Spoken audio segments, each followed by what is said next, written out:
Good morning, guys. It's Tuesday. We've had the opportunity to analyze the weekend's events at Richmond Raceway. Great racing for both races. I know a lot of people freaking out about that Cup race, saying, oh, that's boring. It was not boring in any way, shape, or form. You guys just were not watching the right thing. So why do I say that? What do I mean by that? Before I get into that, just want to thank you guys for checking out the video. Thank you guys again for being part of the channel. Make sure you hit that subscribe button. Make sure you hit that like button. That helps with the algorithms on YouTube here. And I got a troll lately who likes to dislike every one of my videos. Like, they've literally gone through the last 15, 20 videos I've done and disliked it. And that, unfortunately, if my video is climbing in terms of views and shareability, it puts a pause on that. It stops it, and that sucks. Anyways, let's get into the video. Let's talk about Richmond. So let's talk about the big one. Let's talk about the Richmond Xfinity race and that last few laps between Ty Gibbs and John Hunter Nemechek. Both of whom, for those of you guys who really don't know, those are teammates. Those guys, technically, John Hunter does not run the Xfinity Series. John Hunter is a part-time driver. He's there to run that 18 car and get him some wins and some owner points. That's all he's there for. He's not running for championship. He is running for the championship in the Truck Series for KBM, for Kyle Busch Motorsports. John Hunter Nemechek is there to score points for owner Joe Gibbs. Last few laps, Ty Gibbs and John Hunter Nemechek are fighting it out for the win at Richmond. That win for Ty puts him at 3. The win for John Hunter gets his owner some owner's points, validates his reasoning for being there. Not that second place is much worse, especially when it's a teammate, but he's there to win races. All he's there for. So, we get a little beating and banging, a little bumping, a little side-by-side action, cars bouncing off each other. Good, great, natural racing. No caution was needed to create some false final restart. I mean, it's just a great, natural completion of racing. These guys did a fantastic job, and what happens going into the last turn, Ty gives, before then, you got John Hunter giving the bumper to Ty. You got Ty giving the bumper to John Hunter.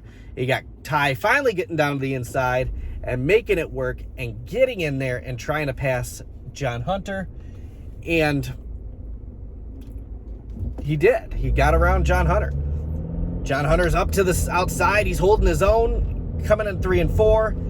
And in the words of John Hunter Nemechek, he didn't even try to make the corner. I could see that. I could see that. In my opinion, it's a racing thing. They both did what they were supposed to do. They both did what they needed to do to win. Ty just got the little upper hand being on the inside. I don't think John Hunter would have done anything different.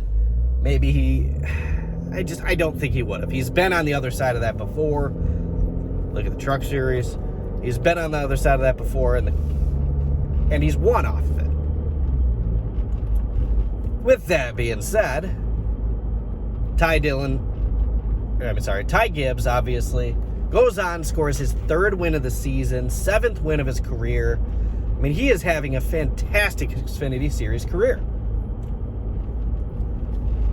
People are mad at him because he did the little bump and run, which is a racing thing, and then he got tight or just didn't even try, which ended up winning him the race. You can't fault the guy for winning the race. A lot of people are throwing a fit. Unfortunately, I look at it this way, guys. Dale Earnhardt did that countless times, and you cheered for it. Just because you don't like Ty Gibbs does not change what is happening on the track and whether it's right or wrong. Sorry, get mad at me. Off to the Cup race. Again, another good Cup race. It was a solid race, but it was a different type of race than what we've been seeing all season long. All season long, we've been seeing side-by-side action, great racing for the lead, great racing here, great racing there, a little bit of beating and banging, a lot of great late race restarts, which put some drama into the race. We had none of that in this race. What made it a fantastic race was the pit strategies. It was a strategy race. It was a different kind of race. And yes, absolutely, Fox did no justice for it. I was watching Fox. I had the AirPod in one ear, listening to XM radio. The difference in which these guys broadcasted that race between TV and radio was astonishing. It was incredible how good of a job that radio did compared to the TV. I mean, you had a lot of comers and goers. You had a lot of guys who you thought would be there at the end who ended up towards the back. You had a lot of guys who you thought would be... Wait, where'd he come from? Denny Hamlin and Kevin Harvick. It was the first time in 12 races where a driver above the age of 30 went to victory lane with Denny Hamlin. Denny Hamlin's win, 47th of his career, puts him 17th in NASCAR's all-time win list. That solidifies him as third in terms of active winners. And it, of course, locks himself into the NASCAR Cup Series playoffs. The end of that race was fantastic, and a lot of people were not too thrilled with it. Of course, you get the haters of Toyota, you get the Denny haters, you get the Byron fans that were upset. You get a lot of different feelings there, and I understand them. As a race fan and as an analyst, I do definitely wholeheartedly understand them. But if you're a fan of racing like I am, I'm not necessarily a fan of one particular driver. I have some that I root for. I have some that I get excited when they're up front. But I'm not a fan of any particular driver. I am a fan of racing. And that is what made Richmond such a fantastic race. You had a lot of comers and goers all day long. You had some good battles throughout the track. Unfortunately, TV just doesn't justify that because they don't concentrate on it. They want to show you the leader, and the leader with a 9-second lead. Oh, look, he's catching him with 2 laps to go. He cut 0.3 of a second off. Okay, that's great. Unfortunately, he's never going to get there and pass him. They got to stop concentrating on the leader, especially throughout the race. The last 5, 10, 15, 20 laps, okay. Spot on. Let's keep concentrating there. Unfortunately, they don't do that. They concentrate on the leader, the top 4 or 5 cars, all race long, and it's just kind of a bummer. Because there was good racing throughout that entire racetrack. I had comers and goers. You had, Joey Logano had a broken jack. I don't remember hearing that or seeing that on TV. Obviously, we did hear about the Kyle Busch tape incident.